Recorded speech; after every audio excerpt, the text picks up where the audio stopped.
Hello, Blenders, and welcome to episode number 149 of Real Blend, a podcast that is dedicated to Kevin Feige's quarantine beard. My name is Sean O'Connell, the managing editor here at Cinema Blend, and one of the co-hosts of this wonderful show. On this week's show, we're going to do our 5 most anticipated movies of 2021 individually, so that could mean as many as 15 movies for 2021. WandaVision drops this week on Disney Plus, and we're going to discuss the first 2 shows that you guys will be able to see, and then the fantastic Yahya Abdul-Mateen II joins the show to discuss his role in Aaron Sorkin's The Trial of the Chicago 7 and several other projects that he's involved in. But I'm going to begin this week's show by introducing the guys and going right to Gabe Kovach, who is filling in for Kevin McCarthy, who's under the weather. Gabe, how are you, sir? I'm good. Glad to be here. I'm sorry Kevin couldn't be here. I hope he's already feeling better by the time folks are listening to this. But yeah, happy to be here. Happy to be here as well, too. And the third chair, Jake Hamilton, Fox 32 in Chicago. Hi, Jake. Hey, buddy. I know I don't know Kevin Feige as well as you do. Yes. Which if people haven't watched your interview with him on YouTube, Close personal friend. It's amazing. But does he not normally? I don't remember him having a striking beard in that video. Is that more so than he normally has? He's usually very clean shaven and gets a lot of critique for looking like a man baby almost. What circles are you hanging out in? Where they're we discuss. Are these the Snyder Cut that I follow on Twitter? Apparently, no. I mean, I'm in chat rooms that discuss Kevin Feige on the daily, and I just think what is it, 1998? What chat rooms are you in? He's never. What do you log in with your AOL? AOL chat rooms on my MySpace. I have a MySpace account that we discuss Kevin Feige. No, brilliant. You know how if someone who's never had let's say one day I showed up to the Real Blend show and had any kind of facial hair whatsoever. I wish you would. You guys would be no. I physically am not able to because you don't have a can-do attitude. What I get here is the wiry wisps of who even of like a 15-year-old boy essentially. You're describing my facial hair, Sean, so be careful. No, yours is very handsome. I find that if you wear other than 15-year-old boy t-shirts, then you can grow more than 15-year-old boy facial hair. That's not going to happen anytime soon. So. But my point being is that when Feige showed up with a beard, let alone any beard, and mind you, it's not even just me. I posted the interview to the YouTube channel for Cinema Blend. Not that I posted it. And it's doing very well. It's doing very well. After 10 minutes at 10,000 views. And I got really excited by all the comments. It has a lot of comments as well, too. Over 200 comments. And 80% of them are about Kevin Feige's beard. I watched that entire thing and never even noticed. Wow. Again, you have your priorities misconstrued. If you are also watching us on YouTube, because we do a video component of this show, hello. Thank you for joining us. Hopefully you've hit like and subscribe at this point. If you're listening to us where you get your podcast needs met, please hit the descriptions where we will have information on how you can go over to the YouTube channel and subscribe, because a lot of times we have video of the people that we're interviewing, including this week's guest, Yahya Abdul-Mateen, who we're going to throw to in a hot minute. Before we do that, we have to get to the weekly poll, and I'm going to throw it to Jake because I know now that Gabe has seen the results. Third time's and this one was far closer. I mean, ridiculously closer than I anticipated. Oh, I didn't like this one. Why? Because your choices were so random. Well, there are a lot of things coming. I know, but of the ones that are... Go ahead, tell people what it is. Okay, so the weekly poll that we posted on Friday was your most anticipated Marvel Studios project for 2021 is, and it's piggybacking on the fact that WandaVision is coming. So I included WandaVision for people who are excited. Then I wanted another television project, so I put Loki. Then I figured I would include one of their film projects, which would be either Black Widow, Shang-Chi, Eternals, and the third Spider-Man movie. Then, because I anticipated that if I put the third Spider-Man movie, the poll would be a runaway. So I chose Eternals, and then I gave people the fourth option of something else. So Jake, you would think by that math, sorry to give you a hint, Jake, you would think with so much left for people in something else that would still just take it? Right. But that's not what happened. That's not what happened. Really? Go ahead. I honestly thought this was going to be the first time that Other won. Well, here I'll give you the choices one more time: WandaVision, Loki, Eternals, or Other. I really thought it would be Other because there's so much other stuff that's encapsulated with Other. Well, you're correct in that Other won. Okay, all right, sort of. But here's the breakdown. This is crazy. WandaVision 24.6%, Loki 25.7%, Eternals 23.2%, and Other 26.5%. 24, 25, 23, and 26. Is this one of the closest polls we've ever had? It's easily the closest poll. By far. Yeah, that we have ever had. And stunning results so Loki essentially second place, and then WandaVision third place. People love Tom Hiddleston. My number one video on my YouTube channel, my number one of all of the videos I've posted is Tom Hiddleston in my station here in Chicago. When he was here promoting a film, he came in studio and we had him stand in front of the green screen and do the weather, and he did it as Loki. He was talking about how his brother Thor was coming through Chicago, and that has 3+ million views, more than any of my interviews ever. People love to. How much money are you making off of that? 0. That's because that is a huge hit video. All right, so Gabe, what would you have voted for in that one? And if you're choosing something else, you got to tell me what your pick would be for most anticipated Marvel Studios project. I think Spider-Man 3 is the answer for me because I love it so much. But as you'll find later with anticipated, I think I'm more interested in intrigue. And I think with intrigue, there's got to be a little bit of mystery. You're not totally sure what you're going to get. So I would put Eternals as my pick because I have no idea what I'm going to get. And I'm excited for something that's hopefully fresh from Marvel. So I'll go and I'll say that obviously Spider-Man 3 is my most anticipated, if not of the entirety of 2021.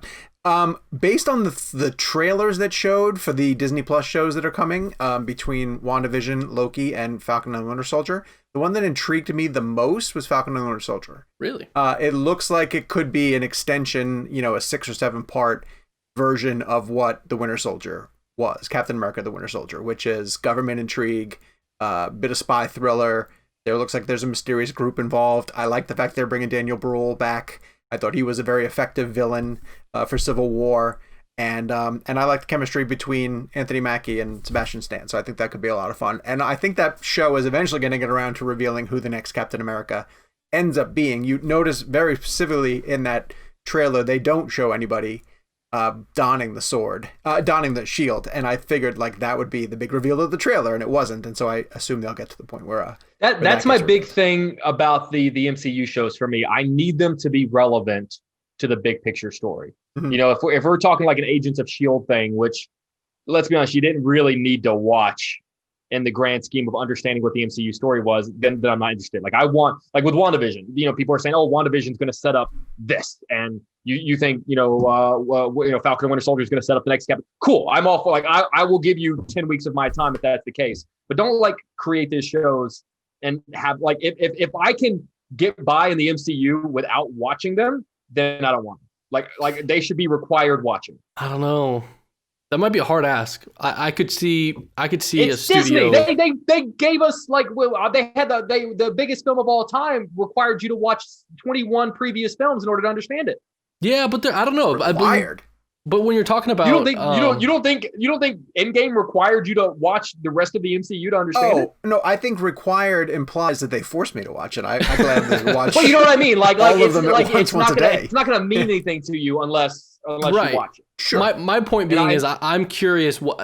I hope they go that way, and it'll provide an experiment for this. But I'm curious of how much of that audience is really dedicated enough to invest the time in a TV show, or if they're just I just want to watch the movies, even if it's just from from their experience of how TV shows tie in, where it's usually not that important. Well, and that's what I was going to ask. Do you think it's arrogant that Marvel almost assumes whatever they put out you're going to watch and they'll tie in together? I bring up and I can't remember who said it to me, but we were talking about the Marvel movies, and this person was like, I'm pretty sure I've seen 3 or 4 of them. I've seen Doctor Strange, I think I saw one of the Thors.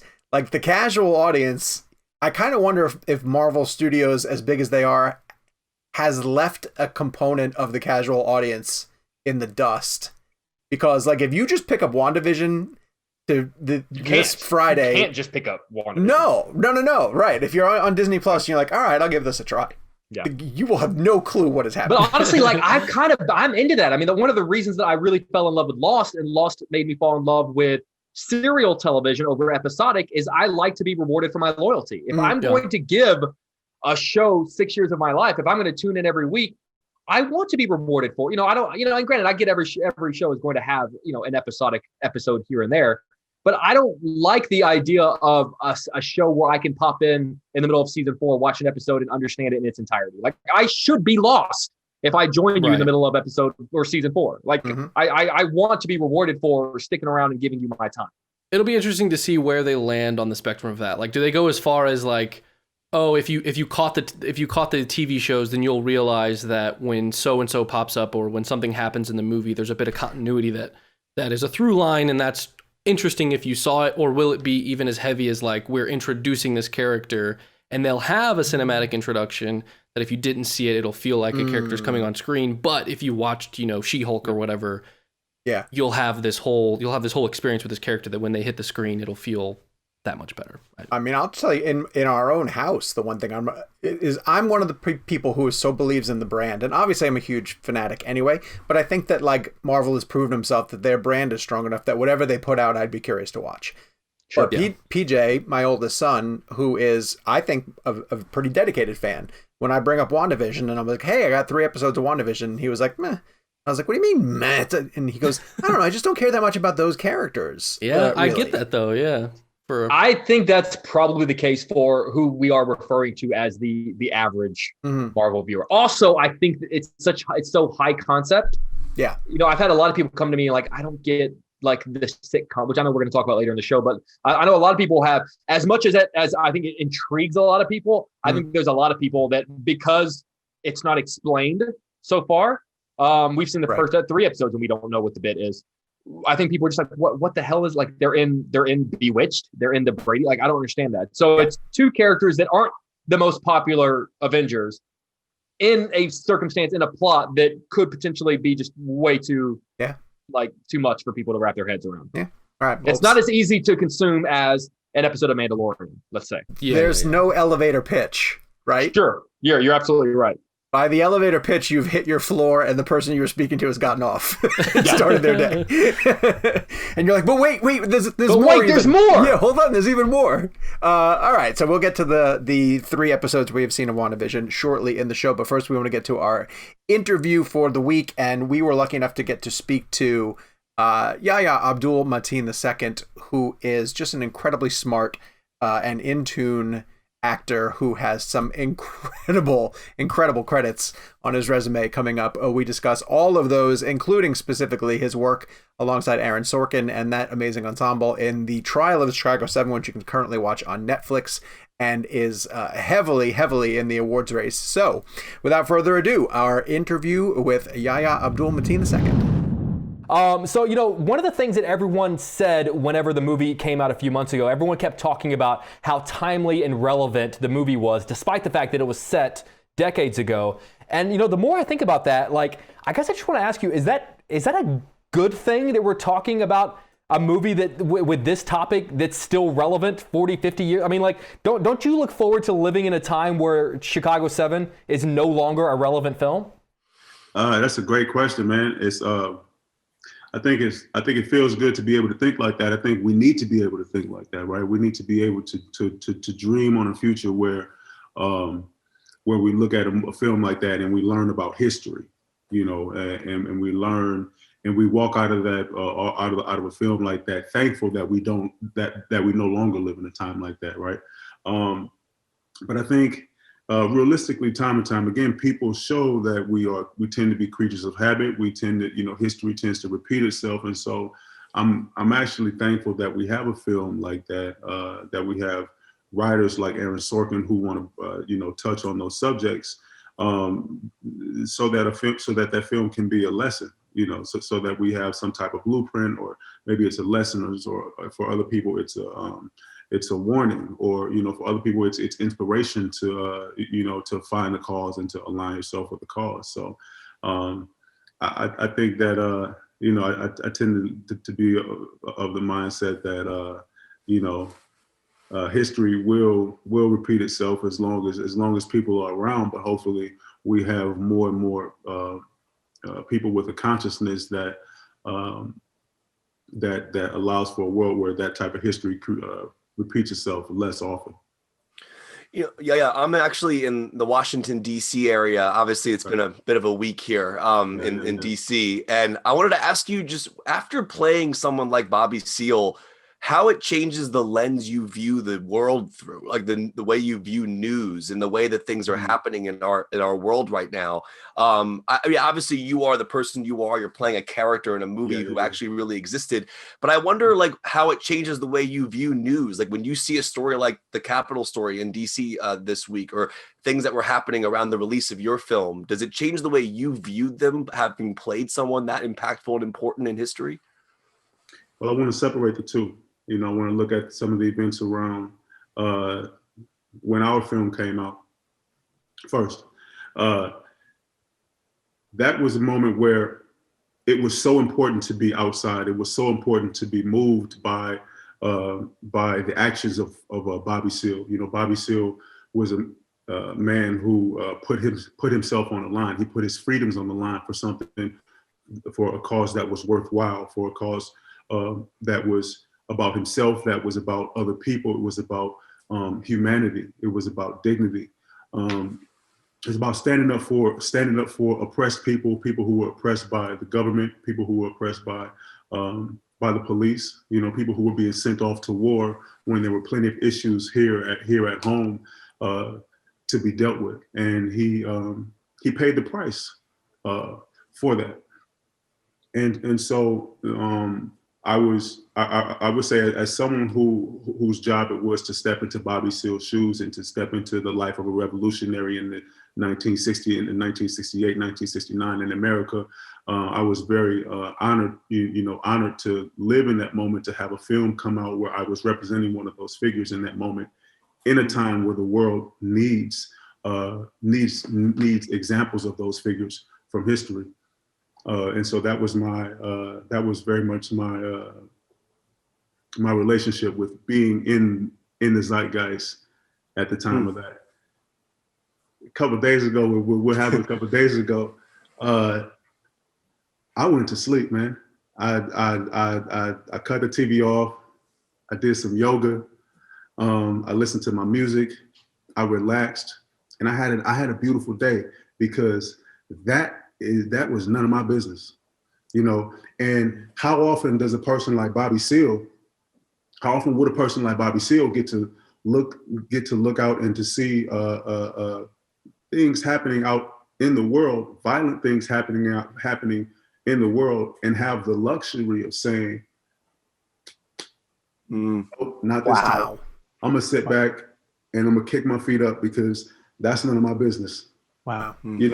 And so I gave myself the luxury that I deserve, I think, as a Black man, as a Black American, as someone who has spent a lot of my time and effort on what I believe is the right side of history and fighting for the right causes, and a lot of emotional effort as well. And so I think that, Bobby Seale would have looked at that and said, he wouldn't have been surprised. He would have seen it coming a long time ago, but he would also have said, I believe, you know what, that's not my business. I'm going to sit this one out, and it's perfectly fine, because I think, when do revolutionaries get a break? Right. And any time that he deserved a break, it was a couple days ago. Yeah. Yeah. There's a moment in the film that we, wouldn't bring up the first time through in press because it's such a gut punch, and not that it's a spoiler in any kind of way, but you want it to have the impact and land when people see it for the first time, which is Bobby being bound and gagged in the courtroom. Now that we can circle back around to it, I need to know, like, your preparation for that scene. Is it something that you wanted to do early? Is it something you had to ramp up to? Did you want to get it done in one take? was it emotionally impactful for you? Can you just discuss the filming of that scene? Yeah, sure. That scene was something that you never know what's going to happen in those scenes like that. And I didn't want to go in with expectations in terms of performance. I wanted to go into that with a duty. My duty was to protect, was to one, be an advocate for Bobby Seale's experience and to preserve his humanity. Throughout the entire course of the trial, I think Bobby Seale was made an example of. It was the easiest to make an example of him. There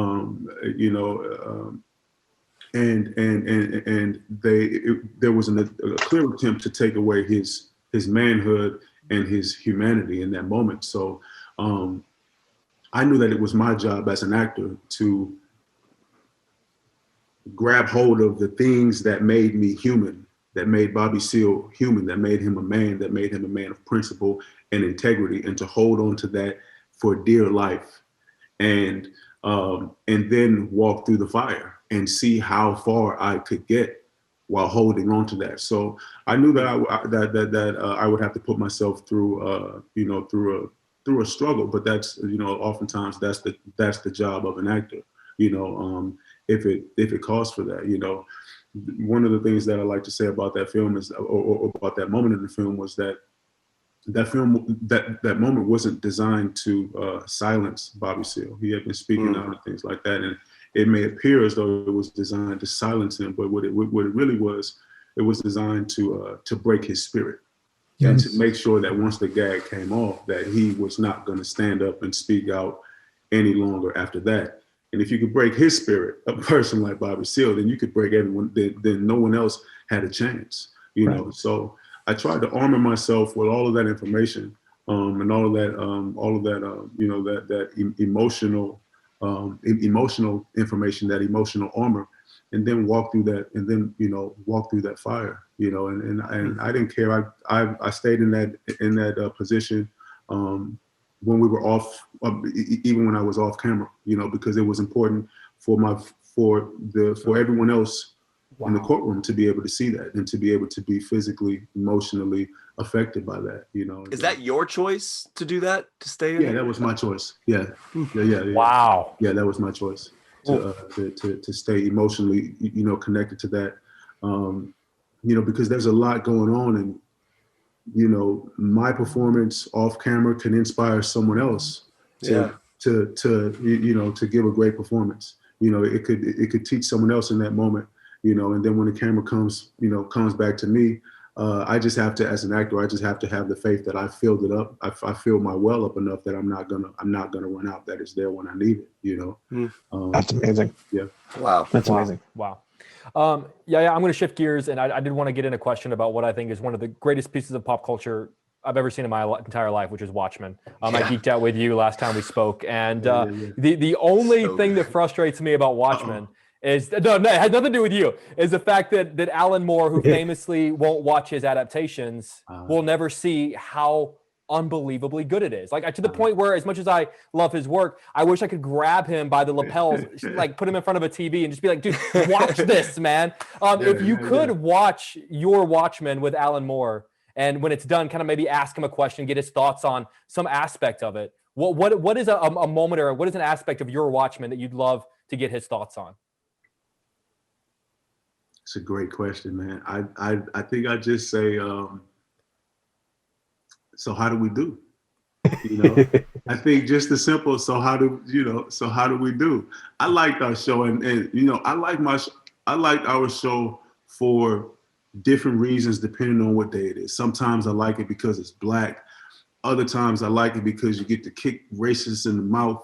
Other times I like it, because we invited a lot of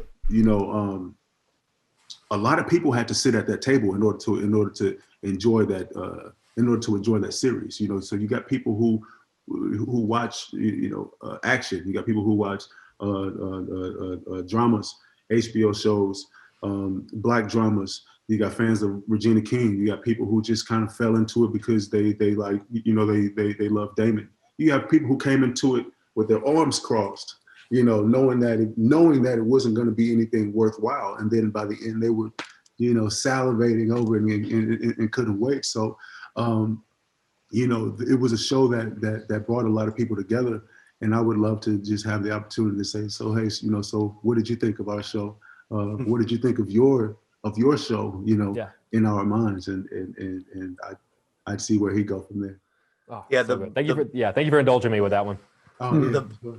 The bar sequence is obviously one of the most incredible scenes I've ever seen, and from a TV or even movie standpoint. I actually wanted to ask you about the stillness of the character. Yeah. I think what's brilliant about what you do with Dr. Manhattan is he's so powerful, but at the same time he comes across very still. It's a very chilled delivery in the sense of the way he speaks, but he's talking about such heavy material. And I wanted to ask about that idea of being an actor, saying the things you're saying, having the power that your character has, but vocalizing him in such a still way. I think it was just kind of like, to me, that's what kind of resonated so well. Yeah, well, he has the type of power that one doesn't. It doesn't help him. It doesn't help him. He doesn't need assistance. So he has the power. He goddamn knows that he has it. And so he's incredibly frustrating. I remember I told the first day that we were filming the bar with Regina, in between the takes, we were maybe a couple hours in, and I leaned over. I said, "I'm so sorry." I said, "I'm so sorry if I'm not giving you what you need." As an actor, I want to give. Right. The more I give, maybe the more I get back. But definitely, I want to be a good scene partner. Especially for Regina King, but I knew I kind of had the same mind as that this character, he's going to sit back and he doesn't need a lot of physical effort. What you need to do as an actor is to have the visual understanding, is to have a crystal clear understanding so that you can be effective without much of a show. So, my goal was to make sure that he was powerful, extremely high status, an extremely frustrating person to deal with. And sometimes that means that the agreement is that, I'm never going to come to you. You're always, I'm going to approach you and I'll say, would you like to go on a date with me? And then I'm going to sit down in the seat. But after that, we'll see. I won't give so much effort physically. I'll give a lot of. I'll make you work a lot from the brain. So it was fun. It was fun, but I imagine extremely frustrating to be his partner. Yeah, we could honestly talk film with you all day and storytelling. We have time for one more question. I also just want you keep mentioning Regina King too. I hope you had a chance to see one night in Miami. It's amazing. So I have not seen it yet, but I cannot wait. I can't wait to see it. Oh, I got the screener, man. You can come over. Yeah, it is unbelievable. She crushed it. It. All-star, man. She's so great. But I do want to get your insight into this because, coming off of Watchmen and its success on HBO Max, there's a lot of people who are wondering how we're going into 2021 with a lot of HBO films or WB films that are going to be going to streaming in theaters. Yeah. And they worry that, entertainment doesn't play quite as well on streaming. You obviously have the Matrix movie, which we talked about. How do you feel about the fact that some people might see a movie like that at home on streaming because of where we're at right now? Look, I love movies. I love going to the movies. I walked past the movie at the Grove. I was shopping at the Grove the other day. Walked past the movie the other day and got a little bit down because I wanted to go in. I missed that. That's my place of, not my place of employment, but it's just about my place of employment where I get to show my work. I think we're in a situation where we have to do what's best to keep what's best so that we can get back. Of course, without a doubt, The Matrix should be shown on the largest screen possible. I don't think there's anyone who would argue that. At the end of the day, I think I want people to still see it because I think if we're still in a situation where where our films have to be shown in the safest way, and the safest way is to be in our own homes, then hopefully our films are bringing some type of joy and ease and entertainment to their homes. But after that, I would definitely want to get back. I definitely want people to get back out and see Mad Max on the biggest screen possible, and see Aquaman 2 on the biggest screen possible.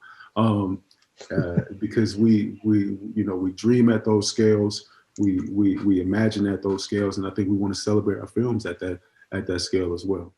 Excited about your Furiosa movie, man. It's gonna be awesome. I'm so excited about Anya Taylor-Joy. It's a big one. It's gonna be cool, man. I get to do some crazy character building with that one. Yeah, he's got some good credits on his resume. Yeah, you have an amazing filmography, man. Yeah, seriously. Well, they're telling us we have to wrap, but thank you so much for your time. Continued success with Chicago 7 too, and we really appreciate you coming back around and spending some time. I appreciate y'all. Thank you so much. Yeah, thanks, thank you. Take care. Right, bye, guys. Obviously, we want to thank Netflix for giving us time with Yahya Abdul-Mateen II, and hopefully we will continue to have him back on the show multiple times because he's got a lot of amazing films to talk about. But we're going to shift over to talking points for the week because we're going to start resuming a conversation that was prevalent in 2021, and I am afraid it might be still pretty relevant as we work our way through this year. Big movies on the release calendar getting pushed back. Some of them are rumored, but one is confirmed. Jared Leto's Sony picture, Morbius, which is a Marvel adaptation, which is part of the Spider-Man universe that doesn't have Spider-Man in it, unusually, has moved from March to October. And that's confirmed. It's officially moving back. And so along with that report comes news that No Time to Die, the latest James Bond film, which is scheduled for April, is potentially looking at a pushback. So we're looking ahead. We're in January right now. We're looking ahead to what theaters might look like and the vaccine rolling out, and these March and April films starting to think about the fact that they're not going to be ready to screen in theaters. Jake, why don't you kick us off and tell us how much trouble do you think we're in terms of big movies coming and when we're going to get to see them in a theater? I think it's interesting. Do you remember it really wasn't that far from a year ago today that how drastic we kind of all thought Universal was being by pushing Fast and Furious 9 back a year. Yep. Remember we were all, because at that point movies were kind of starting to push back. I think Bond had pushed back to November. Some movies were being pushed back a month, 2 months, 3 months. And then when Fast 9 pushed back a year, we all thought, oh my God, like May 2021? Are you kidding me? Yeah. And now it's looking like that's probably not even going to happen. I mean, look, I think it's optimistic that we are at least having this conversation in a time where the vaccine is starting to roll out, and now we're kind of starting to contemplate a world in which movie theaters are opening back up and people are going to go back. But obviously, that's a process that's just going to take time. I don't think any of us thought it was necessarily going to be right on schedule or move quickly. So, I mean, it doesn't necessarily, it's a bummer because I feel like the first few months of the year, there really wasn't much going on anyway, but they're probably at a point where they have to decide not just marketing, but like Super Bowl. Like usually Super Bowl ads are huge, and they probably are at a point where they're at the make or break, and you have to imagine probably a lot of those May films, if things were going to be on schedule, we're going to have Super Bowl ads. But is there a point in spending $3 million or whatever the price tag is this year if you don't know when people are going to be able to access your product? So I think Super Bowl and the point that these, the rollout promotion campaigns are going to have to start pretty soon if they were to come out in May, and which is why I think they are jumping ahead on making these decisions. So yeah, I got to be honest, man. I all those big movies, I don't think we're seeing on a big screen unless it's some kind of simultaneous, VOD and where theaters are open kind of thing. Gabe, I'm numb to these changes. They used to be really shocking to me. Now they feel like they're a bit of the norm. How do you feel with the idea of things potentially getting pushed back? It's kind of expected only because we had no idea what to expect with the first half of this year. Like as Jake had mentioned, with the rollout of the vaccine kind of being hopeful more than anything, everything still felt like it was still going to shift around. So for me, it wasn't a big surprise. It'll be interesting to see how far that goes in the year, because I know everybody is really hoping that sometime this year, life in general will start to have a sense of normal to it. So if movies can start to hit theaters and we can start to go to movies, by the end of the summer or something like that, that would be great. I'm still holding out hope for that. But right now, I feel this like all that's feels optimistic. It's optimistic. We definitely agree that when the switch gets flipped, we're not going to go from like what we're in now to full capacity theaters, right? Right. We're going to have a period of time, potentially a long period of time, where we are under restrictions in terms of the number of people who are in houses. Yeah. So there still is going to have to be that guinea pig wave of films that doesn't mind going out. Now, are those the Warner Brothers films that are under a VOD theater model? Does one other studio sort of go that route and become a VOD theater model so that we get to sort of ramp theaters back up? I kind of wonder if that's what we're looking at.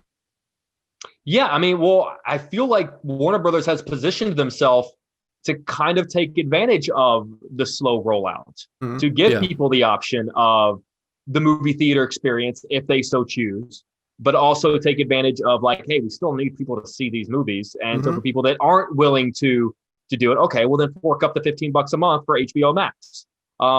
They might end up being sort of the smartest person in the room when thinking about the fact that you're right, that the opening of theaters is not going to be the flick of a switch. It is going to be a slow, gradual, like the vaccine. It is going to be a slow, gradual rollout. It is going to take time before we're at 100%.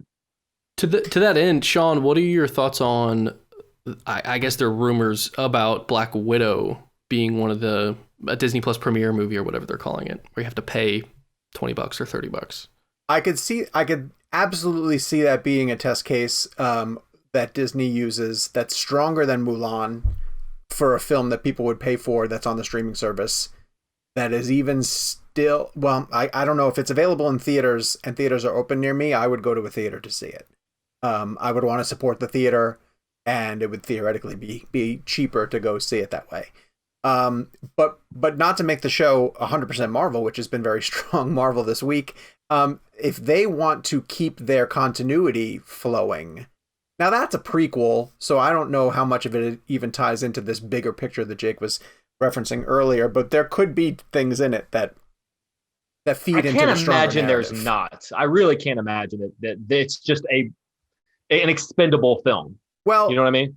I hope some of those characters plan on sticking around. Like, I think that's a great way to introduce someone from her past to bring up later. I think is great. Yeah, I don't think you cast someone like Florence Pugh to use her one time. Well, no, I think she's gonna be in the Hawkeye show, the one that's filming right now with Renner and Haley Steinfeld. So and that, well, like once it was noted that she's in that, everyone was like, oh, well, she's gonna become the new Black Widow. Yeah, sure. They might, and I wonder if they're just waiting to see. When's the next show that's supposed to debut after WandaVision? Next Marvel show. Isn't it like WandaVision ends one week and the next week is Falcon Soldier? Yes. I'm curious. Maybe they're waiting just to see how the Marvel audience responds to Disney Plus with those shows before they make that kind of call too. I mean, maybe first off, I would pay if Black Widow is made available in May and it's only available on Disney Plus and it's a extra fee because we can't go to theater right now. I would pay that in a heartbeat. I have no problem paying that. Yeah, but I understand. I'm that demo. I'm curious as to your thought. I read an interesting thought because someone was complaining. I saw when that article came out about Black Widow, the people were complaining about the idea of having to pay the $30, especially since we have been spoiled these past few weeks with HBO Max and getting Wonder Woman and all those films, the films that we are going to be getting. And someone brought up the idea of, is it getting these films so accessible for free that's making people like just so like watch them just so nonchalantly, like without really any care? Like should people not be used to getting a big, massive blockbuster like without paying, essentially? Like should we go back to reminding people that these big blockbusters need to be paid for? I think we absolutely should, because I think people kind of dismiss the studios of like, how much do I actually owe the studios? Sure. But you owe the studios a lot. You know, I'm not trying to be a shill for them in any kind of way, but they spend a ton of money to make this entertainment, and you shouldn't just be handed it, you know, because that's what it's at. Like the industry thrives on blockbusters earning X amount of money, and that rising tide floats a ton of boats. including a bunch of things that are going to streaming that you're not paying for, and a bunch of other films that smaller filmmakers are getting to do their films that you might not be able to go out and see, but they're giving them those opportunities. The big blockbusters fund all that stuff.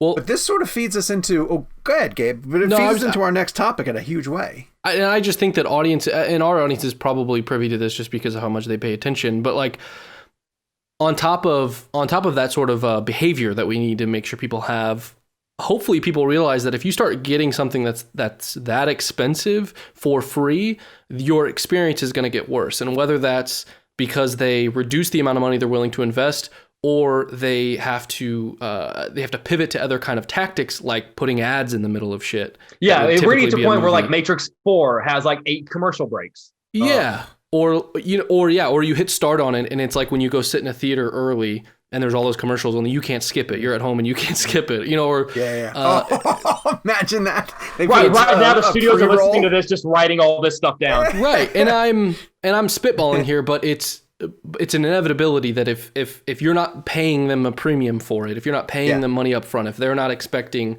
a return directly on the investment, they got to have to figure out other ways like advertising to meet that goal.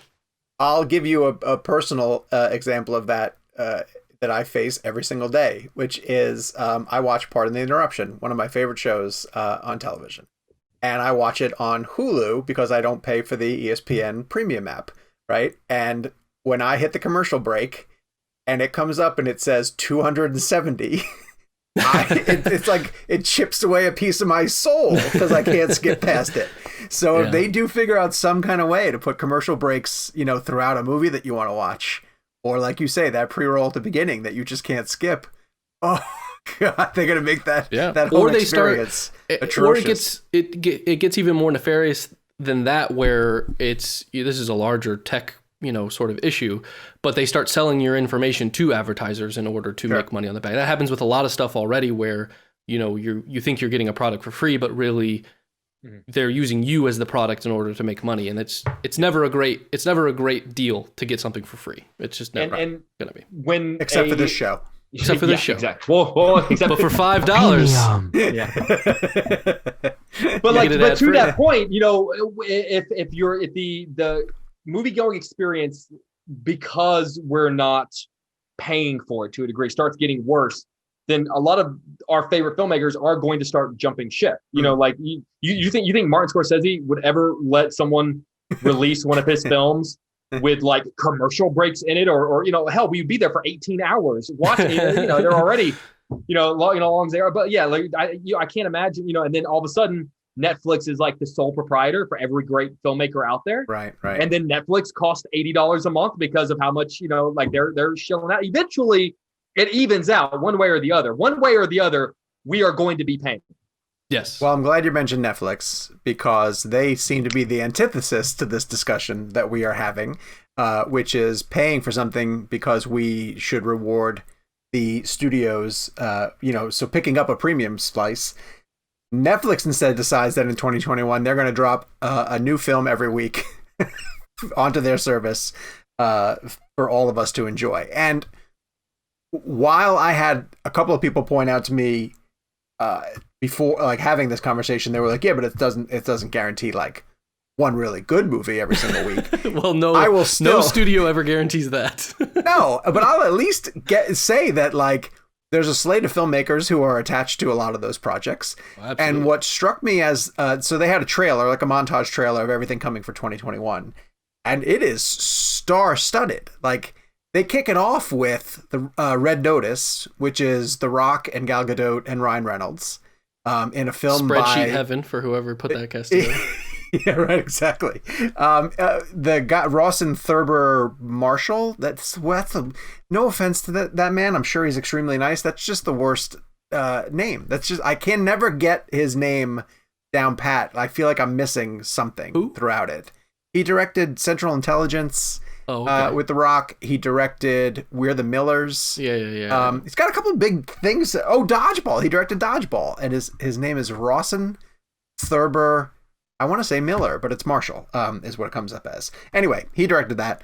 Zack Snyder has Army of the Dead that's coming. They showed their first footage for that. The clip ends with, it has Lin-Manuel Miranda, who's directing his first film. Halle Berry is directing her first film. The clip ends with Adam McKay's film that he's directing with, Jennifer Lawrence and Leonardo DiCaprio. Oh my God. It's like you do. We have discussed the line disappearing, between I'm a movie star and my movie goes to Netflix. That Netflix trailer was the mic drop of everybody's coming over here to work for us. I feel like the last year has really been an indicator that a big name attached to a film, especially a streaming film, does not equate quality. It's fantastic as an entertainment reporter because I looked at that slate and I looked at that trailer of all the films coming out and thought, "Ooh, that's a junket. Ooh, that's a junket. Ooh, yep. that's an interview I want. That's an interview I want." I will say the batting average on the quality of films that they put out is not all. For every trial of the Chicago 7, you got 10 films that you just sort of go. Sure. I was waiting to see what film you were going to throw under the bus there. Nah, not that stupid. But yeah, you get, and there have been a lot of really great stars for which we've gotten some great interviews attached to films that really weren't that great. And I think I would just be a little bit more excited about that big announcement if the batting average for those films was just a little bit higher. Because at this point, the stars aren't really doing it for me, man. I gotta be like seeing all those people, sure, okay, that's great, but I'd rather have a bunch of great movies with no name people than all of those faces attached to movies that I don't like. For sure, but I will say this: in the conversation that's going about the streaming services and what should you subscribe to, and when do you cut the cord, and how many streaming services is too much. A lot of the conversation lately has been about Disney Plus and HBO Max because of different moves that they have made. Warner Brothers obviously letting all their theatrical slate come to the service, and Disney Plus having Marvel and Star Wars has been very, very helpful to them. I thought this was maybe not a needed move, but a very smart move by Netflix to say, hold on, we got a lot of stuff cooking as well too, and make sure that you're sitting up and paying attention to what we're going to break. Now, is all of it going to work? Not necessarily. But I think that they're going to be a pretty strong player in this ongoing Oscar race as well too. This may become the year that they solidify a Best Picture win potentially, depending on how things all shake out. They got a lot of talent that's going out for certain things, so we'll see. I mean, I thought it was really important for them to not that their name was ever off the radar, but put it back onto the radar as Disney Plus and HBO Max were making a lot of waves. I was going to say, which one of those announcements do you think caused them to have the board meeting to put this video together? Was it HBO Max? It's got to be the HBO Max one, right? That was the one that really all sort of had to come together and go. I remember we joked because as soon as that announcement happened, I got a notification that was like, look at all this stuff that's coming to Netflix from the Netflix app. And I was like, somebody's freaking out. someone called a meeting. Yeah. All right. And right now Disney Plus is going, we still got Mandalorian. Yeah. I'm sorry. Disney Plus announced 10 Star Wars films, or 10 Star Wars projects, and Marvel announced 12 projects. Look, I've paid for Disney Plus for 84 months. You know what I watched? Well, you paid it all up front, remember? The Mandalorian. You don't use it for anything else? No, I don't. I'm trying to think what else I use it for. Well, I use it for Marvel, because I own everything. I have all the Marvel movies. You watched Soul. You watched Soul and you loved it. I did, yeah, but I love it. That alone is worth your subscription, right there. I gotta be honest, dude. I think right now, dollar for dollar, I think HBO Max is way better value than Disney Plus. I mean, I can't make that argument in terms of the Marvel stuff. The quality of the films, they got all the DC. Okay, Mr. Snyder Cut. Yeah. You got all the DC films, and you got Snyder Cut's not on there yet. It's not on there yet. In a couple of weeks. Hope. I know. Don't have that date yet, unfortunately. But I'm not. We do have a date for the book. We do, March 1st. I'm not sliding HBO Max in the least bit. I think that their programming is phenomenal. I would drop, and I've made this argument to Michelle, I would drop Netflix before I dropped either of those two. But Michelle watches Netflix a ton. She watches a lot of shows. She binges a lot of shows that she's never caught up on. So she's currently locked into something called Southern Charm, which is a reality television show set in Charleston. Big soap opera type thing. A lot of fun. Hard pass on my book. Yeah, it's not really up your alley, but Have any of you guys watched? And I guess we should be talking about it, or at least watching it, because he might be the new Bond. But have you guys watched Bridgerton? no, No. not Neither yet. have I. My mom really likes it, which is something. Is I'm he in the gonna be middle the of, next Bond? He did say his response to the rumors was a very charming and honest response. When he was asked about it, he basically said, like, if you're a British actor within a certain age, you're going to be rumored to play James Bond. Yes, And that was the first one where I went like, it's true. man, it's very true. But I can't testify as what I've never seen Bridgerton, so I can't testify. What are you in the middle of, Gabe? What'd you say you're in the middle of? Oh, I'm in the middle of watching, speaking of soap operas, Downton Abbey. I'm watching for the first Oh, time. I like Downton Abbey. I love it. I'm hopelessly addicted. It's melodramatic as hell, but Sure, in a great way. and man, so many great people came from. Yeah, it's so I mean, obviously funny. there are great people that cast that were already established actors. But there's so many great young talent that came out of that. Let's shift over to the Gotham Awards, which is one of the first big award ceremonies to happen in this bizarro. Best superhero in Gotham goes to Batman. We'll just go through some of the big winners and the big takeaways. Nomadland ended up winning Best Feature, and Nomadland, to me, I'm starting to pay attention to the awards race, and I'm starting to pay attention to what's making We're not headway. even done with the window in which movies can be. We are still have not. other movies. I'm watching Judas and the Black Messiah tonight. Ooh, I got that link. Nomadland does feel like it's getting some traction at the very least. Sure. It feels like a movie Sure. that people are getting behind. That Minari also Or feels like is it that movie that like we all think is going to be it, and then we realize that it actually peaked way too early and something else? Is it The Social Network? Is it The Star Is Born? Because there's always that movie that we all kind of think. Because we also kind of, I know we're talking about the Gotham Awards. The critic oftentimes, and I know it's like top of all these like critics awards and everything. Those don't always or even often correlate or transfer to the Oscars. Correct. And there are a lot of things that can happen between now and April. Sure. A lot of big movies we haven't seen yet. That will shift the narrative 1,000 times. Well, Yeah. to this end, Nomadland in the Best Picture category ended up defeating The Assistant, First Cow, Never, Rarely, Sometimes, Always, and Relic.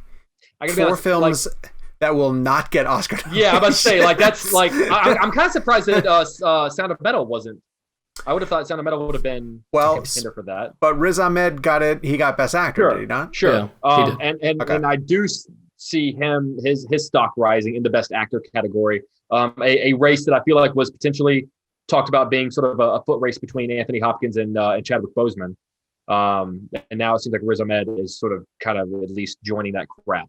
Worth noting that for the Gothams, Riz Ahmed beat Chadwick Boseman. Ma Rainey's Black Bottom, Chadwick Boseman. And I was surprised that like Hopkins wasn't nominated or was not nominated. That's why it's also like it's weird because like they're also already voting on like there are a lot of movies we haven't seen. Was it Malcolm and Marie? Like that. Right, right. So this is interesting. In the Gothams, Frances McDormand was nominated in the Best Actress category, did not win. She lost to Nicole Bahari, who was in a film called Miss Juneteenth, which is actually a fantastic film, and she's incredibly good in it. But I just find that unusual because Frances McDormand is Nomadland, with all due respect to Chloe Zhao. I mean, she is the movie. So it's a little bit strange to give that Best Picture and not also recognize Frances McDormand. So the other one was Kingsley Ben-Adir, who won for Breakthrough Actor for playing Malcolm X in One Night in Miami. That movie scares me from an awards perspective of those guys all stealing focus from each other. Yeah. I read that like 2 are going for actor and 2 are going for supporting actor. Okay. I asked the 4 of them because we spoke to them over the weekend. One of the questions I asked was, you this is such an ensemble piece, and all of you guys like have formed really such a brotherhood, and you're all and it only works if all of you are in this together. Yet we were about to enter a period of time where you're all about to be pitted against each other. and what kind of conversations you have to have, ahead of that, going like, okay, we're about to enter this narrative where people are going to be deciding which of us is better than the other. And they all gave very honest and, or very, kind of like, look, like we, if anyone gets nominated, it makes more people watch the movie kind of thing. But like, that's kind of a shame. Like if the four of us, like were like entering into this world where like we had to listen to groups of total strangers decide which one of us was the best, I would feel bad for the three of you when I You don't watch you don't check out the Twitter feed? Twitter feed's a lot of that. No, it scares me. It scares me. Gabe, you have not seen One Night in Miami yet, correct? No, I'm watching that this weekend when it drops. Jake, if you had to do exactly what you just said and give an award to one of the four, who are you choosing? I gotta say Kingsley. His Malcolm X I thought was one. I thought Malcolm X had sort of the best scenes and the most sort of to chew on. Mm-hmm. And I thought his performance with that man, a really interesting period of time, not too long before he was assassinated, mm-hmm. Where you really are questioning, what he was dealing with at that time. Mm-hmm. And I just thought he just really, I mean, you think of obviously Denzel being sort of the end all be all when it comes to playing Malcolm X, but the fact that we could now even have a conversation where there are two equally great performances that you could even like talk. I'm not saying it's as good, but the fact that we could even be having a conversation where you could sort of go, I mean, it's a different movie, right? It's a different movie. It's a different performance. Like Denzel's was far more widespread. This is much more focused. I don't know. What about you? To that end, I'm going with Eli Gorey and his performance as Cassius Clay. And that, without even knowing who he'd be up against, it feels like a great supporting performance. You'd put him in that category, which might be interesting if he ends up going lead, because it's hard. None of them are really lead, or they're all lead. I'm not quite sure which direction to go with it. It feels like they have the most amount of screen time, but I think a lot of the film hinges on Cassius and his conversion to the Nation of Islam, but also the weight on his shoulders of how he is supposed to use his platform. Some of that goes on to Sam Cooke, and I think Leslie Odom Jr. is phenomenal as Sam Cooke, but I think a lot of that falls on Cassius, of like, you are a global personality right now, and if you don't use that to speak to some of the injustices that are going on right now, I think it's a really difficult role. I also think it's really difficult to portray somebody who is so recognizable to all of us. And you talk about Denzel. You have Will Smith, who played Muhammad Ali in a film, and I believe got a nomination, but did not get the win. Is that how that went? That sounds right. That is correct. Yeah. Well, right. Will Smith's never won. Oh, okay. So I just thought he's tremendous. I thought he nailed the charisma of and Samantha on our staff interviewed him, and she had a tremendous question for him. She said, Cassius is so charismatic and likable, but he's also just so arrogant and self-centered. Like, how do you make an arrogant character likable? And he gave this fantastic answer about, like, that's who Cassius was, and he had that challenge as well too. He wanted to be full of self-confidence, but then also didn't want people to turn against him. So sure. I do think it's interesting though that the two that we named of the four, I feel like, and by no means are we trying to be dismissive of any of the four by doing exactly what I said I didn't want to do. But I feel like Leslie Odom Jr. is the one who's actually getting the most Oscar buzz for Sam Cooke. Interesting. And maybe it's just because he takes it that extra level of actually singing in the film, which, anytime you throw that element in there, it kind of puts someone a little bit more ahead of the competition. For sure. So, well, are your interviews up yet? Yeah. They have dozens of views. Head over to the Jake's Takes YouTube channel and enjoy him talking to the cast of One Night in Miami. I'm sure it's outstanding. Before we get too far into this year, let's single out our 5 most anticipated films of 2021. So if you were only able to go see 5 films this year, or stay at home and watch 5 films. Sure. One of Gabe's is absolutely Dune, but I wonder what his other 4 are. Gabe, why don't you run through and tell us what your other 4 are? Or is Dune not one of them? What if it wasn't? I'd be shocked if it wasn't number 1. What if I was just pissed? I was like, no. If I have to see it at home, I'm out. Pissed at what? Denise a hack. Okay. Denise a hack. Okay, so my list is pretty fun, I think. You'll have to... Release dates are a nightmare. And I found that, like, I referenced several lists, but let me know if any of these have moved. I have some backups ready. Number 5, I have The Last Duel. Ridley Scott directing Ben Affleck, Matt Damon, and Adam Driver. Now, I will concede that Matt Damon with a ponytail and a sword historically is not fantastic. But Ridley Scott with a sword and shield period piece, Adam Driver, Ben Affleck, and Matt Damon together. I'm excited about that. And the story is nuts. It's like it's the true story of the last time that France ever had a trial by combat. Yes, it was like the last sanction, and it was officially like sanctioned. 2 friends essentially who had to do it. Yeah, it was. I think it was like a knight and a squire or something like that. Yeah, it was. It's the sort of it's a fairly graphic story as to why it is that they are doing this, but it's a wild story, man. And I think Ridley Scott, can nail it. I'm in. So I'll keep moving. Number 4, I have Death on the Nile, which maybe is an oddball pick. You guys know that for me, a whodunit. You saw that trailer, right? Yeah. But you know, for me, that a whodunit is. You saw the first one, right? I love the first one. A whodunit for me is comfort food. Yes, Knives Out is very much that movie. I love a good mystery. I especially love a mystery where it's snowing outside. Everyone's huddled into this train car. I absolutely love the first movie. I had a great experience watching the first movie, and part of this is wishful thinking, because I have such a great memory of I had a random Saturday where my afternoon freed up and I was like, I'm just gonna go see a movie, and I went and saw that by myself. Had a grand time, and I hope I get to do the same this year. So it's a bit wishful. I'm also very excited about it. Kenneth Branagh as Poirot, I think, is great. It's just as over the top as it should be. Number 3, I have Judas and the Black Messiah, which we'll be watching it tonight. I'm very jealous. I have to wait until it comes out, I believe. Not much I need to say. Yeah. Bastards. Daniel Kaluuya. Put him on FaceTime tonight and just point it at your TV. Yeah, that'll do it justice for me. Exactly how I like to watch movies. So what did they say, Jake? Hang on, I gotta rewind it.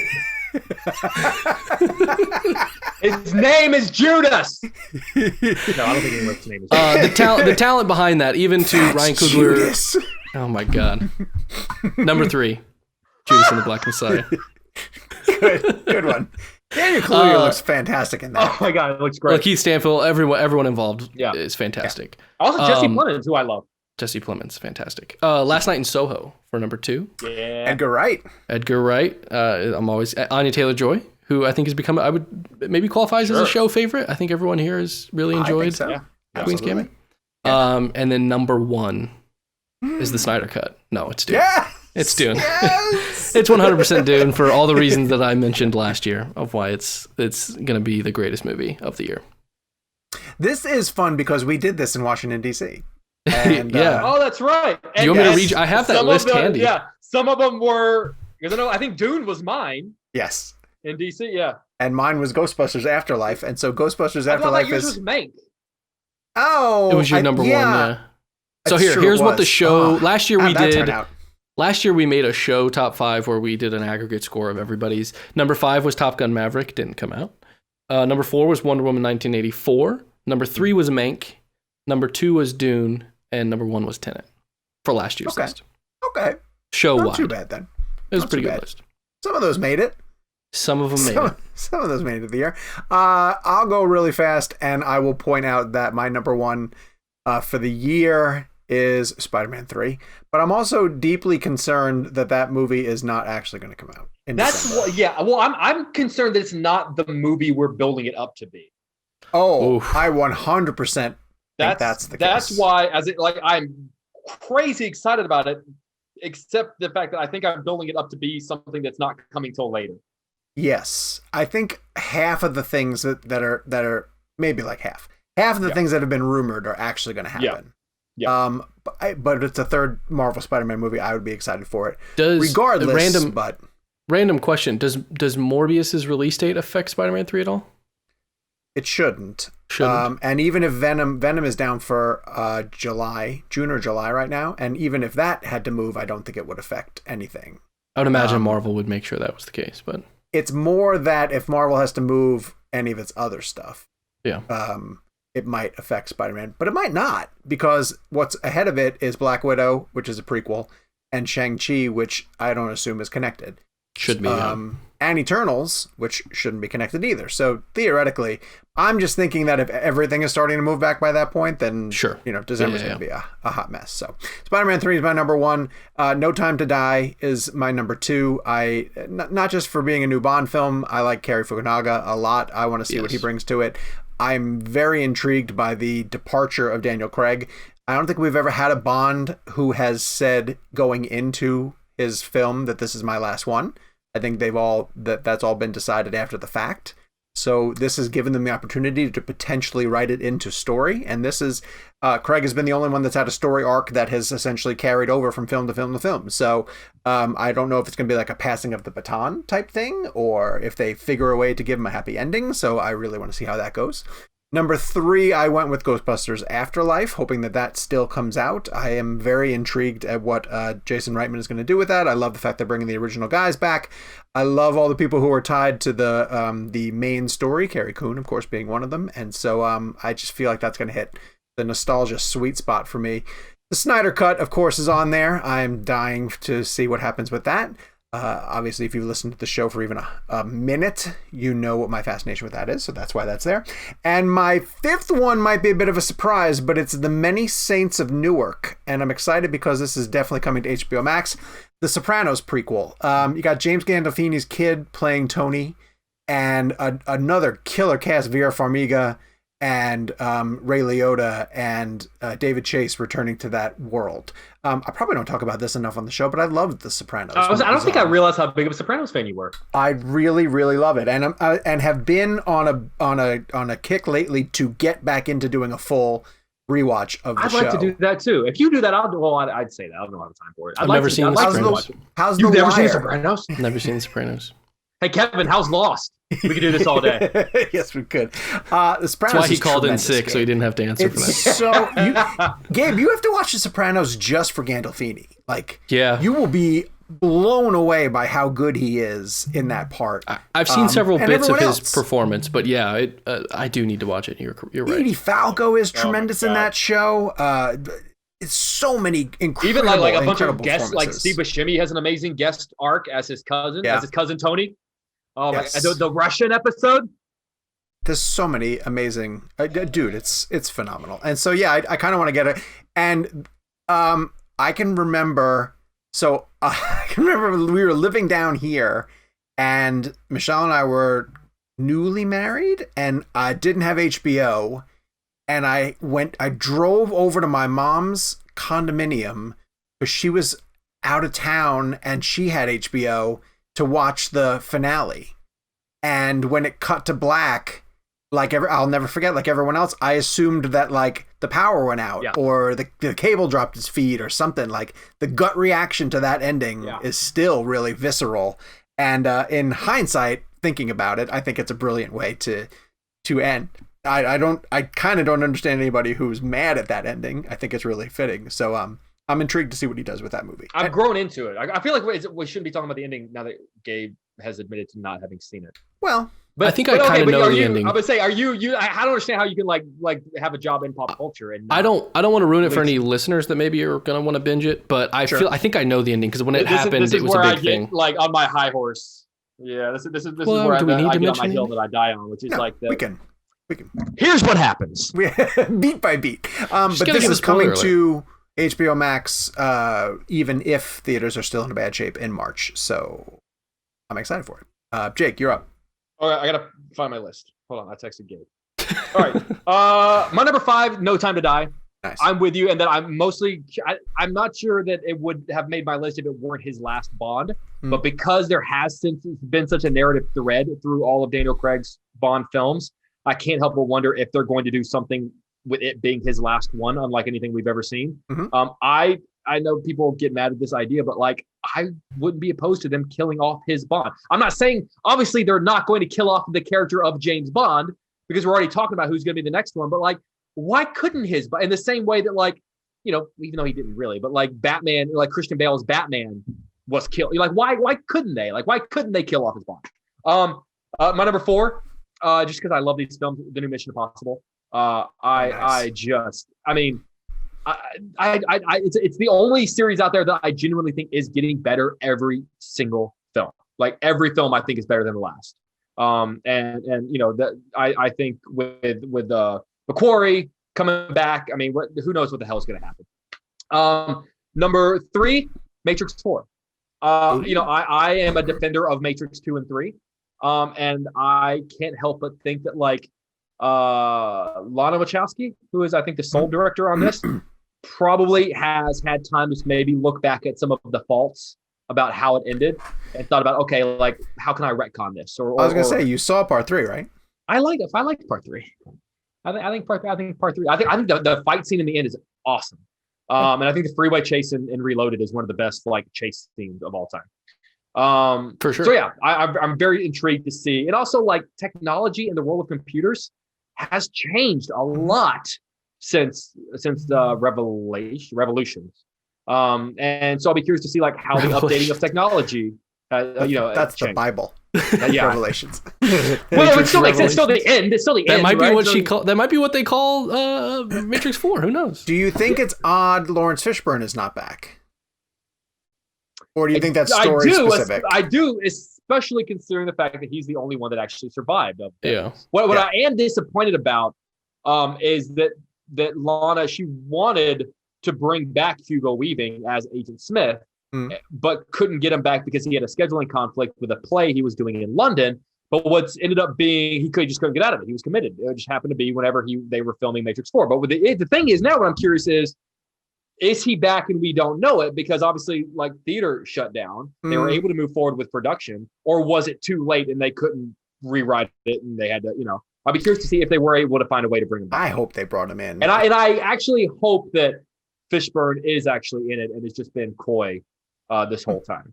I if it's story specific, if because I know that there's another actor who's been cast in it who they thought might be young Morbius. Like, if that's part of the plot, then fine. Yeah. Then I understand that, but we'll see. And my 1 is Dune for all the reasons that, you know, that Gabe would explain more eloquently. Oh, no, wait, no, my number two is Spider-Man 3. Thank you. But again, I was going to say. Yeah. Sorry. Yeah, Spider-Man 3, but very much a hang up in that, like, I think I'm excited for a movie that's not actually happening. Yeah. I like, the reason it is so high for me is because I keep convincing myself it's this Spider-Verse film. And it's going to be a highlight of all your favorite things. It's going to be an introduction to the idea of the Spider-Verse. I think it's setting up the movie that I want it to be. So I think I'm wrapping my head around the fact that maybe I shouldn't be as excited as I am. And then number 1 being Dune for all of the reasons that Gabe explained more eloquently than I ever could. Dune Part 1. We'll see. See, that my heart sinks when I think of what if they don't. But, like, that's what it is. Isn't that how he's treating it? No, that's right. Yeah. I mean, it's the right way to do it. It's like the first hit. It's the right way to do it. Yeah. Yes. Do. They should call it Do. Do. This week in movies. Liam Neeson has a movie coming out called The Marksman. Did you guys see that junket? Yes, Eric did it.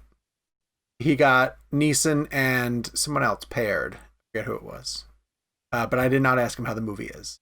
Promising Young Woman, which we've raved about on the show, is coming to VOD. Was on the collective Real Blend Top 5, I believe? It was. It was number 3 or 4? 3 or 4. If you haven't yet had a chance to go listen to our conversation with Emerald Fennell, please do that and check out Promising Young Woman.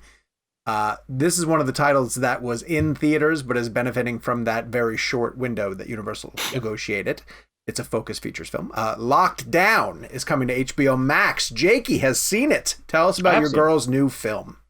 You know, I got to be honest with you. I actually really liked it. For people that don't know, the whole kind of bit behind the film is that it was conceived, written, and filmed during quarantine. And it's basically about a couple that is not doing well and kind of just about to split before being forced to lock down together. Obviously, it hits a lot of very familiar beats that were all kind of, who's in it? Mention who's in it. People might know. So it's Anne Hathaway and Chiwetel Ejiofor, are the couple that are married. And after getting past sort of and accepting the fact that, okay, they're locked down together, through particular circumstances, they come up with the idea of stealing a diamond. it gets there because yeah. But here's what I'll say is that I actually did enjoy it, and I did. Ocean's 8 spinoff. It does kind of have an Ocean's 8 sort of feel to it. That was a live reaction of Sean watching the trailer there. You know, it's interesting because I'm just not sure. Like, I was ready to experience a lot. I mean, like, it's well written. Doug Liman directed it, who is like a very established. Like, it's not some random person who they got to show up and do. It's Doug Liman. Like, he knows what he's doing. Yeah.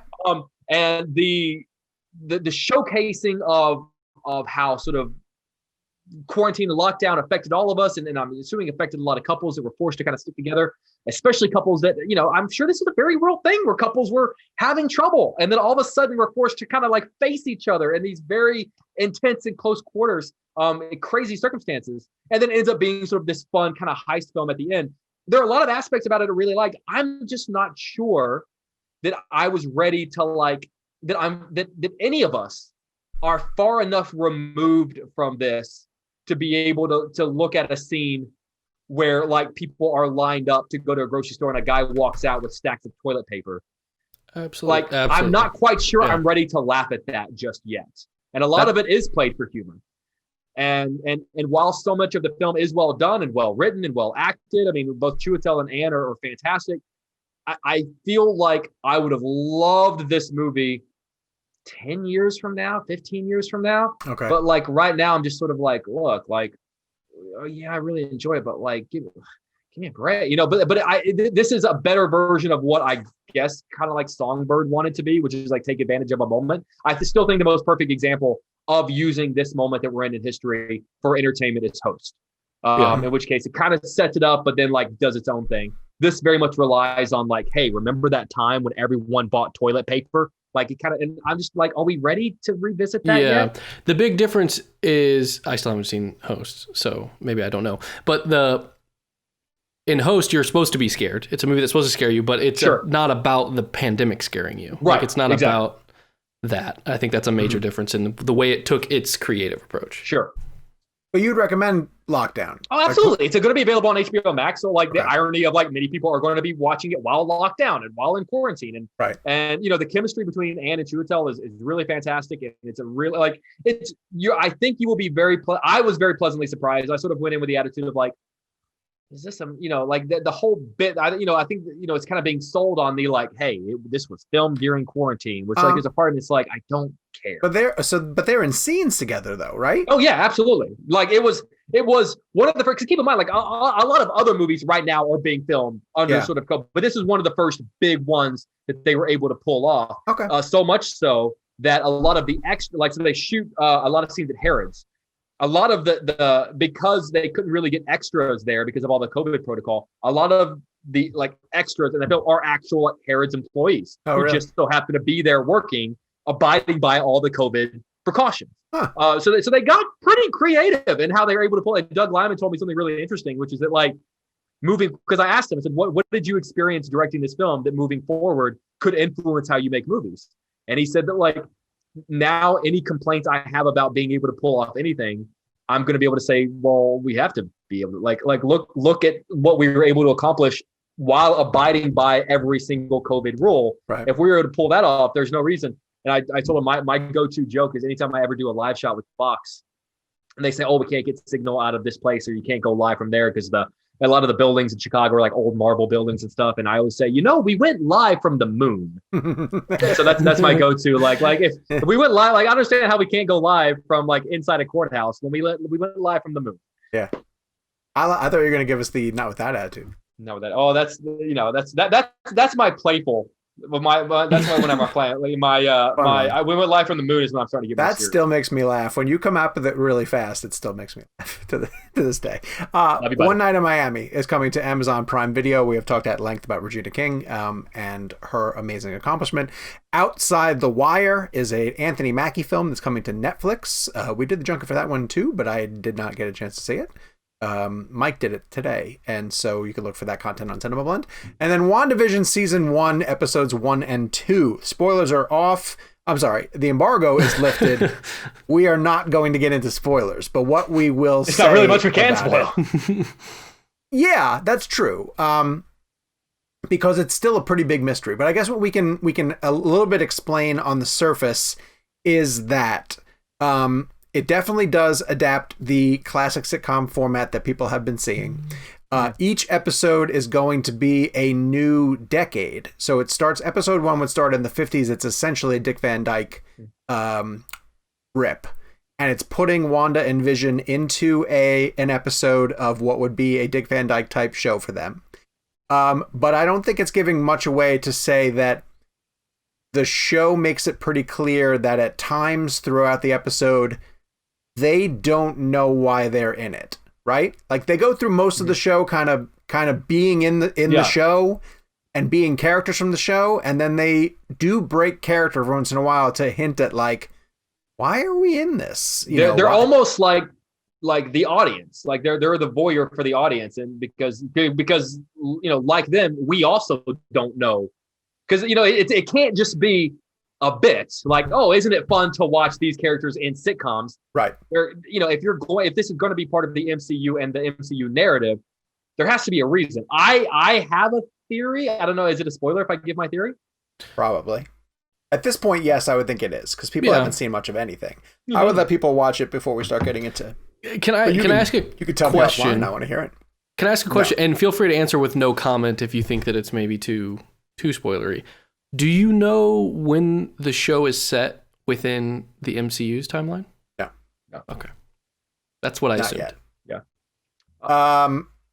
There is a bigger mystery though, and it's hinted at strongly in episodes 1 and 2. Mm-hmm. There are bits that hint at that there's bigger things 3. going on. And 3, yes. We've seen the first 3. Jake, I want to ask you though, this is Marvel's first foray into sitcom television. Did you think it worked? For the most part, yes. I know we've seen the first 2. I don't think we're ruining anything by saying that. Like, I really dug. And here's the deal: it's probably going to be a case by case basis, since each episode is a different style of sitcom and a different era of sitcom.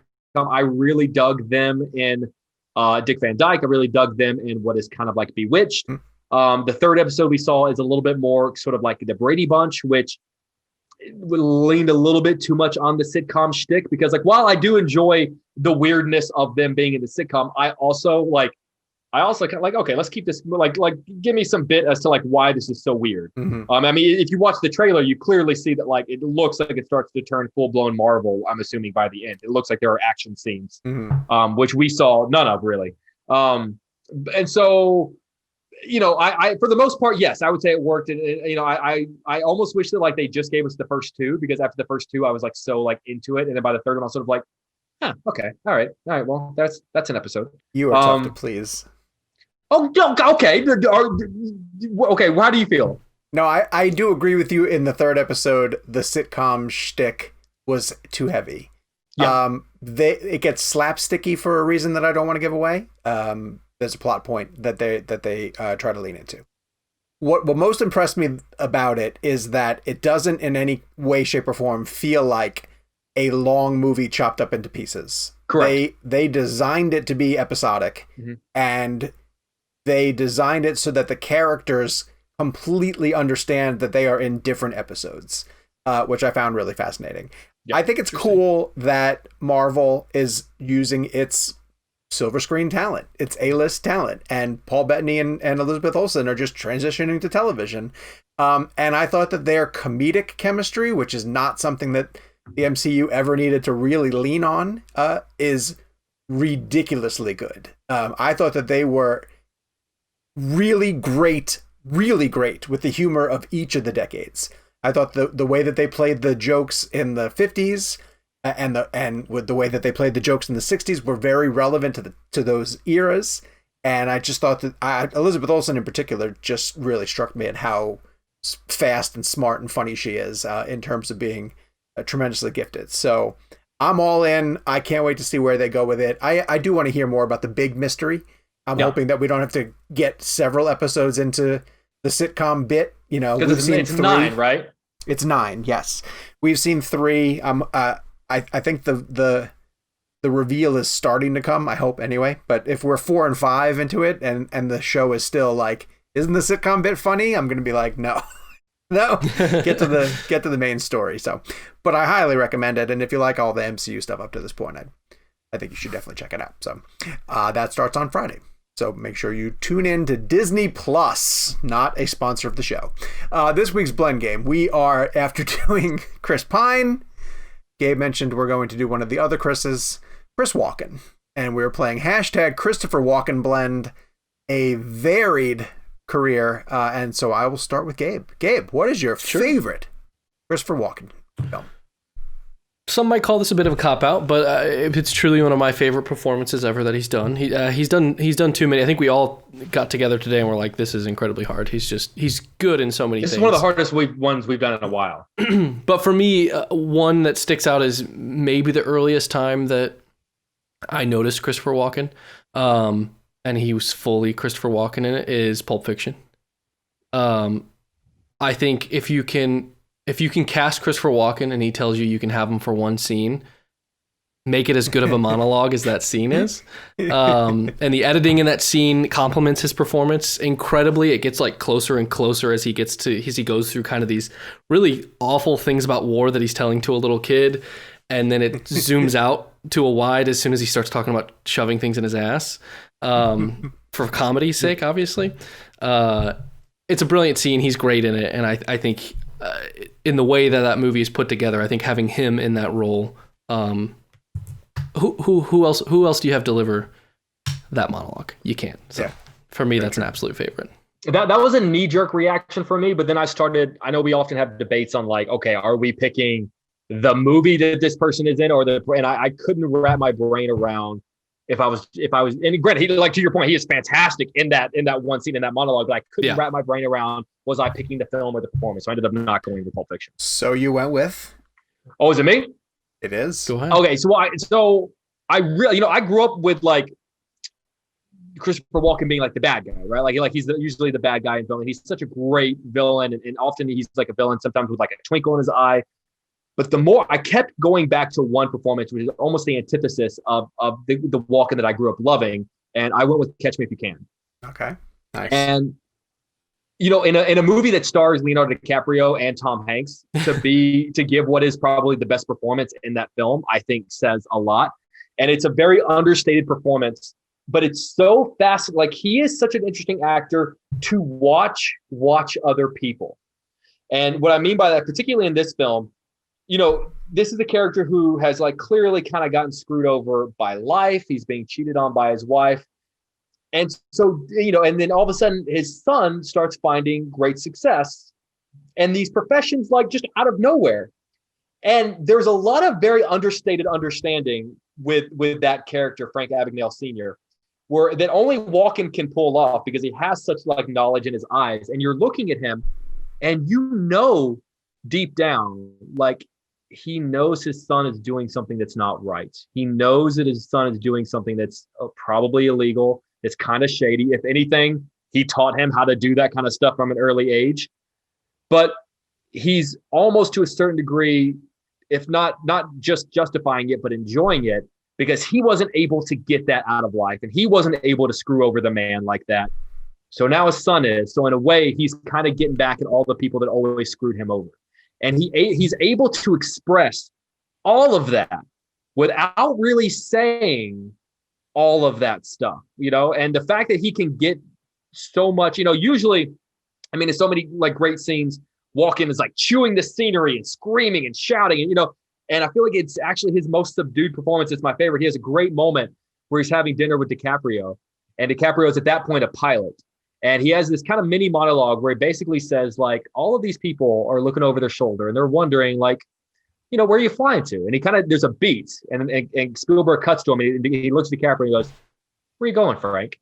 And in that line, I just felt like he's saying, like, I know you're full of shit. I know you're lying, but like, good for you, dude. Good for you. Yeah. And I just feel like because he's able to and he got Oscar nominated for that part. And if I remember the Oscar race that year, was pretty close. Like, it was him and Chris Cooper for adaptation. And I think it was between those two. A lot of people were going back and forth between the two, but I just thought, I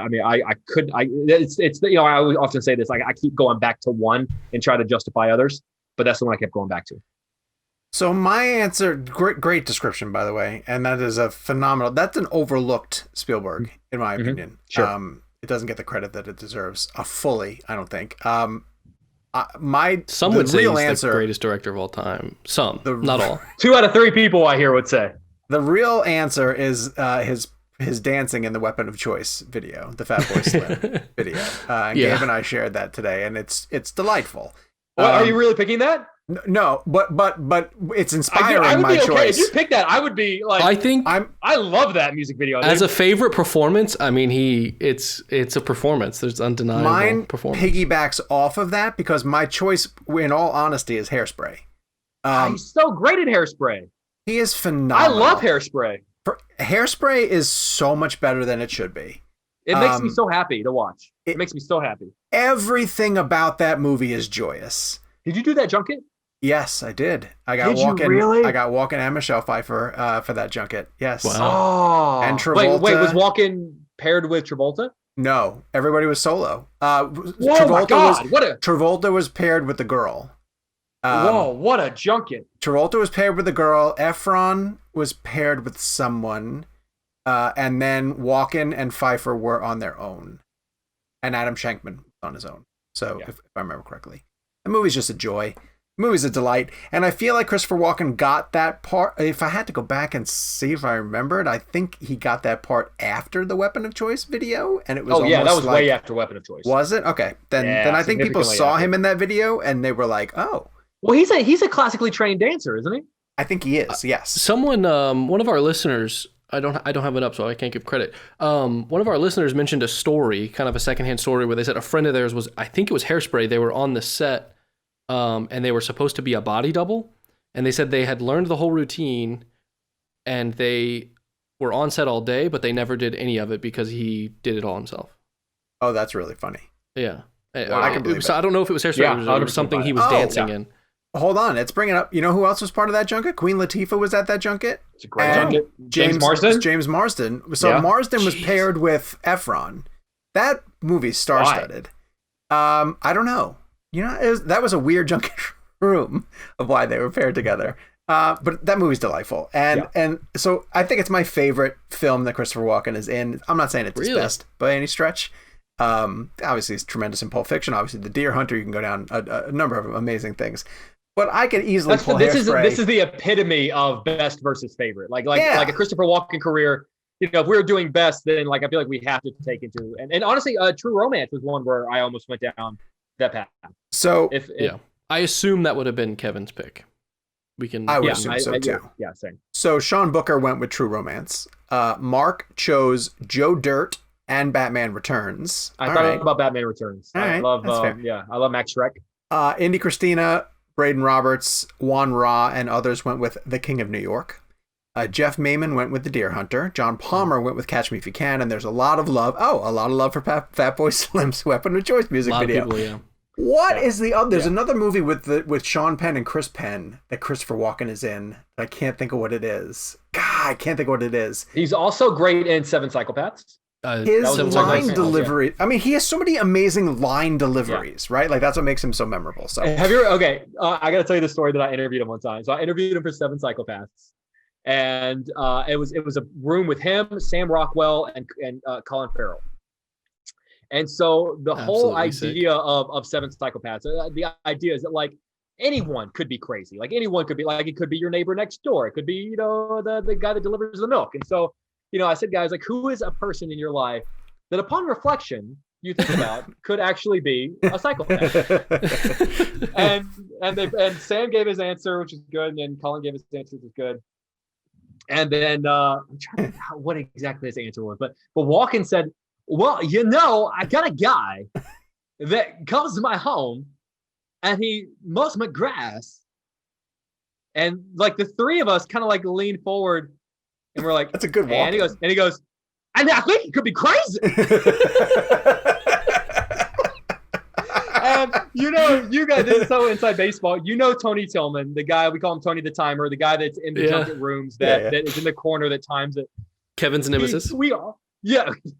He started laughing, and I always use him as a marker because he's in all the interviews. So if you can make him just like we all kind of thought that there was going to be more to the answer other than like this guy who cuts my grass. I think he's crazy, and I still like I'll occasionally think about that and just laugh out loud. That is really funny. That is good. As terrible as your impression was, it still was funny.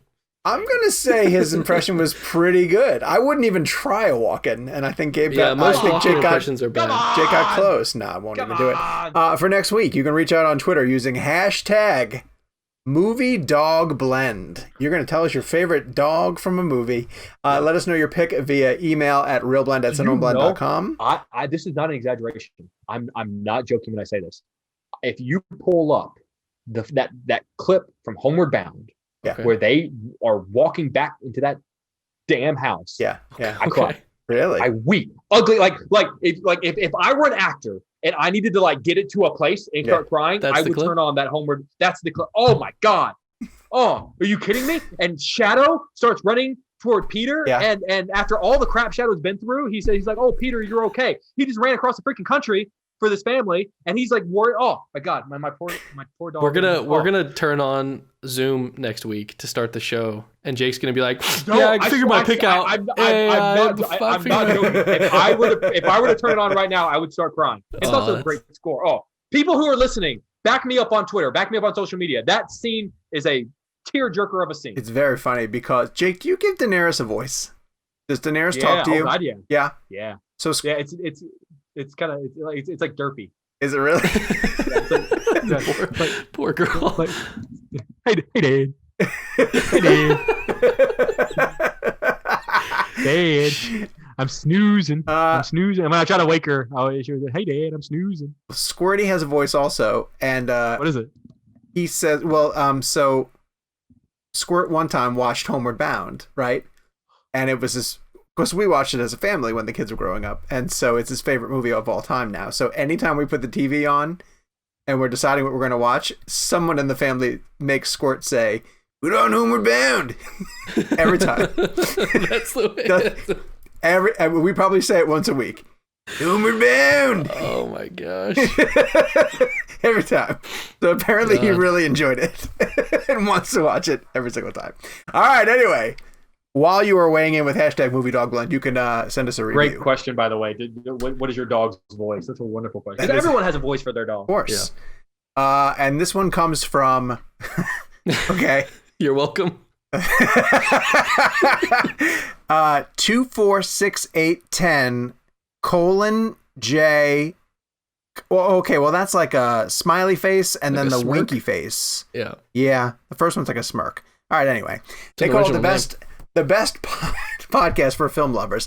I love this podcast and am always anticipating every installment every week. I love how passionate Sean, Kevin, and Jake are about movies and how they geek out about all things cinema. As a filmmaker and film lover myself from Kansas City, nothing brings me more joy than tuning in weekly for an hour and listening to great filmmakers be interviewed and industry news being dissected. I can't express how amazing this podcast is. I'm hoping you guys can get PTA on the podcast when his next drops. Well, sir, I totally agree with you 100% that I hope that we get Paul Thomas Anderson to join the show. For our premium episode next, we're going to be reviewing the 2003 Academy Awards.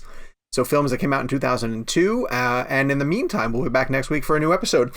You can follow us on social media at Jake's Takes, at Kevin McCarthy TV, and at Sean_O'Connell. Follow the show at Real Blend. And we'll talk to you guys next week sometime. Until then, I feel like we should say something. What should we? We need something. We gotta pass up on Hubie, dude. Hubie can. Yeah, this can be the week. But we gotta break it to Kevin while he's gone.